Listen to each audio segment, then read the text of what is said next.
Front Row MMA here at Lock In Guernsey 2 with the winner of the second K1 fight of the night, Mark Blandin.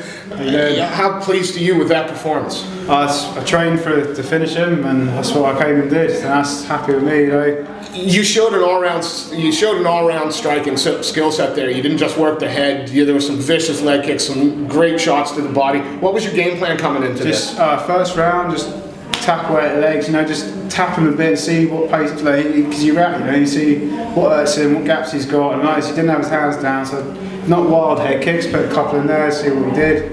And then I noticed that he wasn't checking kicks, so I was like, right, I'm having them, have his legs.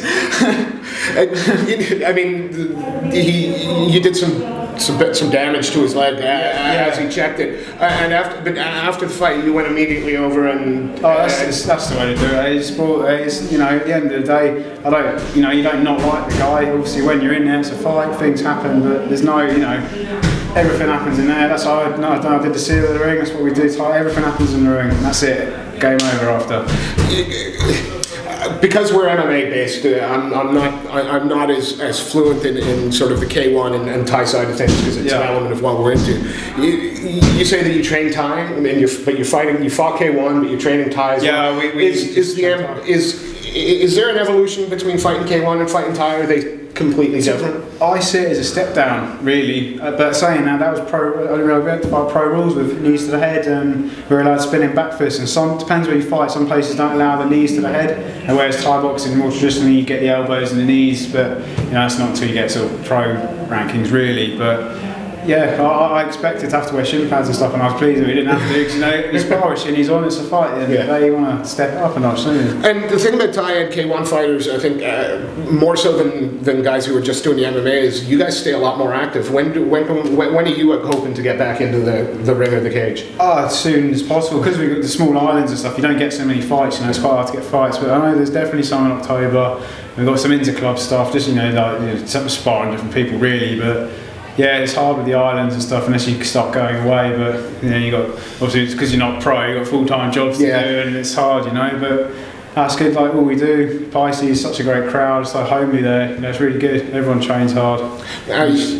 One of your teammates is stepping up in the main event this season. Haley's stepping up to take on Amon Barlow. You know, did you guys train together? Yeah, we sparred together. How hard do you guys push each other when you're training? Oh, hard. I mean, we had like 6 weeks of like intense, you know, running we got like a dam that's got a big massive green bank, and we just tank it up there and stuff, you know, and just loads of running, but everyone's trained in the groups, we're all in a group together.